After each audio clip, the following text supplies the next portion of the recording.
Chapter 45. "And that's all there is to it," Chris said, wiping his face with his forearm. "You're either my friends, or you're not."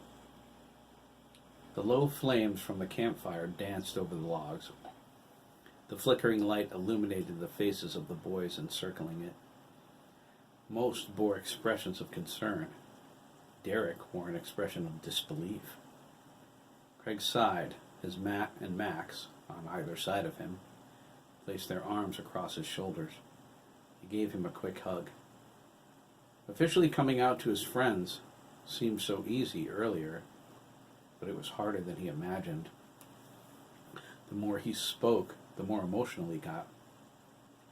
He didn't know how angry the whole situation made him until then. Drinking had a lot to do with it. The alcohol released his pent-up feelings. The silence now was deafening. Chris was more frightened than ever. Still, it needed to be done. Chris slipped into a funk after his first beer. His disappointment in Dabney spreading Dan's rumor grew into a deeper sadness that he got beat up over it. He didn't blame Derek. He loved Derek, sincerely. He just wished the situation hadn't deteriorated until Dabney wasn't only beat up, but humiliated in the bargain. Chris couldn't help thinking, was I wrong about him? Did I see anything real in him at all? Or was it just raging hormones? The thought made him sadder still. Chris was pretty good at sensing when someone was on the level. Dabney's gaze spoke volumes to him on the bus. Could I really have been that off base? It was worse because regardless of where the day took him, Dabney was right there in his thoughts. On its face, it was absurd. Ricardo was right to laugh at him. Dabney had done nothing to show he was anything other than what he always was, a conceited, rich brat who didn't care about anyone, and only knew how to hurt people. Was this his real face? Chris hoped not. Although he wasn't acting or feeling like the fangirl he was this morning, there was still something inside him drawn to Dabney Copeland. Chris wanted to get to know him, to talk to him the way Jeremy and Craig were talking all night. Their feelings for each other were obvious. Their friendship was growing right in front of them all. That's what Chris wanted to experience with Dabney. He wanted to hold hands with him, walk with him, and just talk. His feelings were growing. But was it only his imagination? Was this whole thing just puppy-love teenage drama? In the end, would it have Dabney laughing in his face and calling him a queer in Lancaster High School's junior hallway in the fall? Chris dreaded that. Spreading Dan's rumor was one thing. Hurting him deliberately to his face would crush him, because Chris knew that what he felt for Dabney and the feelings that were growing were real. They were rejected so painfully, so publicly and deliberately hurtful, he knew it would break his heart. The campout wasn't everything he wanted it to be. Hurt was the theme of the evening. Everyone was feeling it too, and it didn't take long for it to erupt in all of their faces. It started with Ian, who was drunk. He went out of his way to needle the other guys after dinner. He teased Matt about being so hairy, Jeremy and his new friend Dougan the Geek, which brought Craig close to tears. But mostly, Ian focused on Chris. The rumor about him was like nuclear ammunition, and the alcohol made him brave.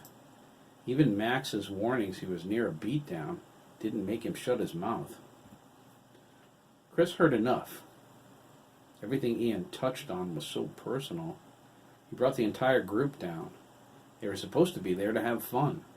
Ian turned it into a private put-down session. Chris didn't care what Ian said about him. Let him talk, he thought. He won't be the last person to give me crap. It was the hurt look in Craig's eyes and the gentle way Jeremy consoled him that spurred him to speak. His brother never got along with anyone so well. If Craig was Jeremy's friend, Chris wasn't going to let Ian tear that down. "You know, Ian," he said sharply, "why don't you shut up? You've been talking smack about everybody all night. I'm tired of it. What about it, McKee? Ian asked, chugging the rest of his beer. He tossed the can in the fire. Maybe I don't like Dougan, or his drunk-ass father. Maybe I need to know if you're going to be sleeping next to me tonight. What's that supposed to mean? Ricardo angrily asked, standing up. Chris moved over next to him and shook his head. What? Ricardo asked. Let him talk, Chris said. I don't have anything to hide. Not from him. Jeremy stood too, glaring at Ian. He said, You're a punk, you know that? Hey, screw you, Jeremy, Ian hollered, clenching a fist. You started this by bringing Craig the loser Dougan here in the first place. Hey, Craig cried. I didn't do anything to you, Ian. You're the loser, Ian, Jeremy replied, raising his voice. His eyes narrowed. Drop that fist, too, you wuss, before you make me mad. I'll beat your scrawny ass. Oh, I'm scared, Ian sang. The fag's brother's going to beat me up. Jeremy lunged toward Ian, catching his shirt at the shoulder. He yanked him over, but Chris broke them up, shoving Ian out of the way. He flew at Sandy, who pushed him back. Ian stumbled, but then planted his feet. Don't touch me, Sanford! And shut your stupid mouth, Ian, Sandy spat. This is too much, Matt sighed. This has to stop. You guys are bringing me down. Ian, man, you're going way too far. Yeah, Ian, Derek said, his face flushed with anger. You sound just like Dabney Copeland. Well, don't think you're going to kick my ass, Melon, Ian exclaimed. I'll waste you. You're not going to waste anybody, Matt said, standing in front of Derek. Derek peeked out from behind him and stuck out his tongue. I'm about sick of you, too. Ian shuffled back and forth in indecision.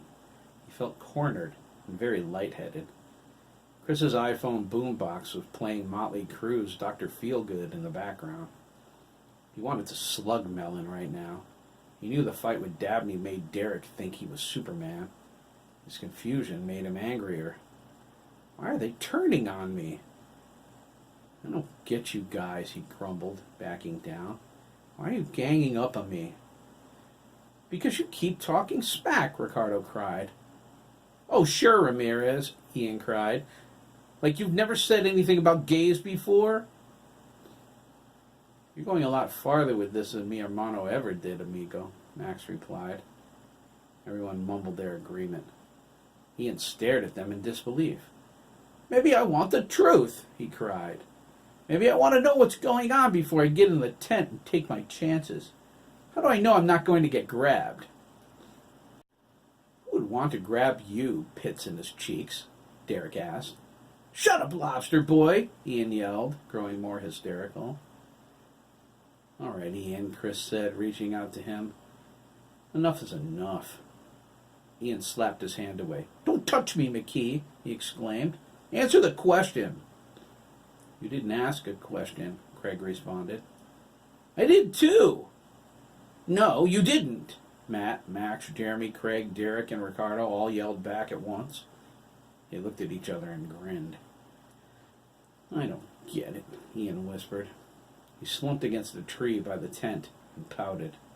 He slapped a mosquito stinging his arm and flattened it. He flicked the tiny corpse away. Doesn't anybody besides me want to know the truth? What do you want to know, Ian? Chris asked. Ian pushed him about Dan.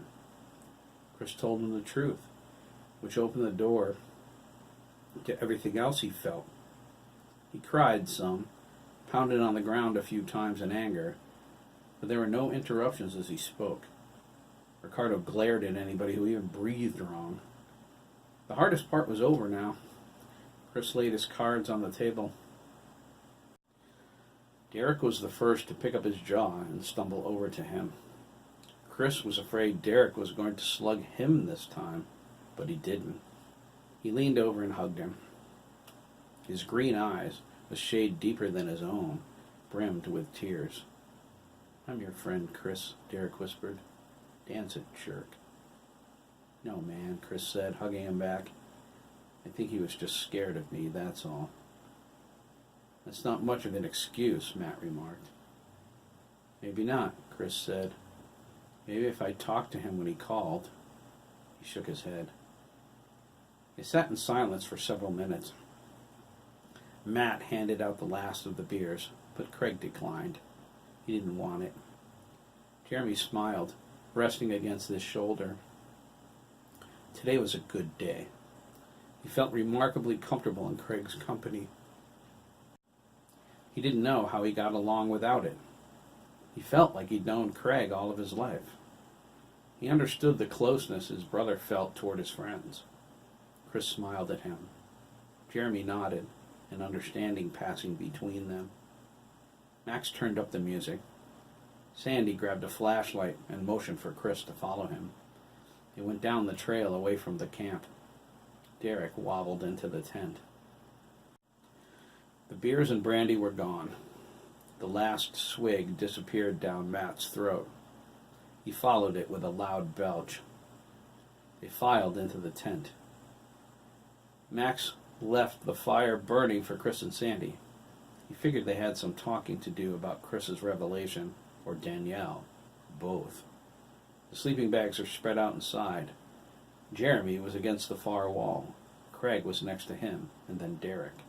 There was a spot for Max, Sandy, Matt, a spot for Ian, Ricardo, and a spot for Chris against the other wall.